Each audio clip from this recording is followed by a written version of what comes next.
Dr. Dawn Bluer, and I'm here to do your periodontal consultation. That's great. I heard that you have gum disease and you were told that you need gum surgery and you're looking for an alternative. That's right.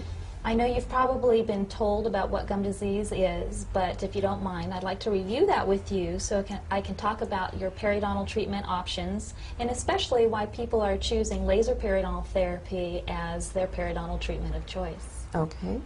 Let's take a look at this picture chart. This is a picture of what a healthy tooth looks like. This is what you see when you look in your mouth. That's the tooth. This is the root. This is the bone, and the gum lays over the bone and attaches to the tooth just above the bone level. Between the gum and the tooth is a pocket or a space. We measure that using a ruler. We call it a probe, which is in 3-millimeter increments. We measure between where the gum attaches to the tooth and the top of the gum. In a healthy situation, those pockets are very shallow. Really, we'd like to see them at 3 millimeters or less. In this picture, we have a healthy 2-millimeter pocket. What happens is the bacteria that's naturally in our mouth sticks to the teeth and lives off of the food that we eat, producing this white filmy stuff. That's called plaque. Plaque is soft, we can brush it and floss it away, but we're only human and we're going to miss some of it. The stuff that we miss is usually down below the gum line and in hard to reach areas. What happens is the bacteria that live inside of the plaque irritate the gums and the gums get a little bit puffy or inflamed, and what we have is some surface inflammation. This is called gingivitis. Most people have some inflammation or gingivitis going on somewhere, if not everywhere, in their mouth by the time 6 months rolls around since their last cleaning. That's why we recommend that people with gingivitis get their teeth cleaned twice a year. What happens if plaque sits there for long enough, eventually it turns hard into barnacles of calculus or tartar, same thing. Now the bacteria that live inside those barnacles will eventually destroy the attachment between the gum and the tooth, opening up a deeper than normal space or pocket. In this picture we see a 5-millimeter pocket, allowing the bacteria to then start attacking the bone too. When we have attachment loss and bone loss, this is called periodontitis. This is no longer a surface problem, it's a problem going on down below the gum line, deep below the surface.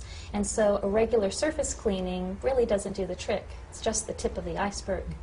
Now the problem with deep pockets is they're harder to keep clean than the shallow pockets are. In this picture we have a 6-millimeter pocket and more bone loss.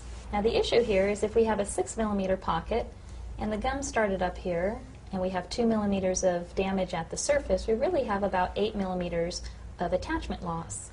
The reason why the gums recede is that this very inflamed tissue is easily damaged when you chew and brush your teeth. In this picture, we have an 8-millimeter pocket, a lot of bone loss, and a whole lot of recession here. Recession is very common for patients who have gum disease, but it doesn't always occur. The big concern with periodontitis is as the pocket gets deeper and you lose more bone around the tooth can actually become loose and you can lose a tooth or teeth as a result of the disease. Let's take a look at this picture while we're talking about some of your treatment options for periodontal disease. Basically, we have 3. Conventional periodontal treatment includes scaling and root planing, otherwise known as deep cleaning, osseosurgery, otherwise known as gum surgery, and laser periodontal therapy, otherwise known as LANAP, or Laser-Assisted New Attachment Procedure, the first and only university-researched and FDA-approved laser periodontal treatment, requiring a specific laser and patented protocol to achieve it. Okay. Let's start with scaling and root planing. Basically, with scaling and root planing, it is a deep, aggressive cleaning. You're numb during the procedure so that we can get down to the bottom of the pocket and do a real thorough job cleaning the tooth. Now, the problem is that we have very limited access to get down to the bottom of the pocket, and we can't see down there, so we're basically working by braille. So we're likely going to miss some of the calculus, especially in the deeper pockets. Even in conjunction with the use of medication, we don't expect to see a strong fibrous reconnection or any bone improvement.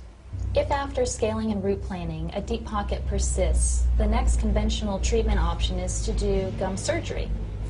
Basically, if we still have a 6-millimeter pocket and we cut the gum here and take this piece away, we've left about a 2-millimeter pocket behind. The goal of gum surgery is to create shallow pockets with the hope that we can slow the progression of the disease process. Basically, it's the intentional reduction of the height of the gum, which doesn't look pretty and leaves the root sensitive to temperature and more prone to getting cavities. The problem with periodontitis is that most people don't find the treatment options appealing. And unfortunately, there is no cure. Even the laser isn't a magic wand. Like diabetes and high blood pressure, we can get you to a healthy level, but then we need to work to maintain you there with regular and frequent cleanings. Once a periodontal patient, always a periodontal patient. You can be treated, but it requires maintenance to keep you at a healthy level. And if you've had gum surgery and we've already cut the gums, if after some time a pocket comes back, well, we can't keep cutting you. Eventually we run out of something to work with. Now, the difference between gum surgery and laser periodontal therapy is basically the difference between treatment by amputation versus treatment by regeneration. With laser periodontal therapy, there is no intentional reduction of the height of the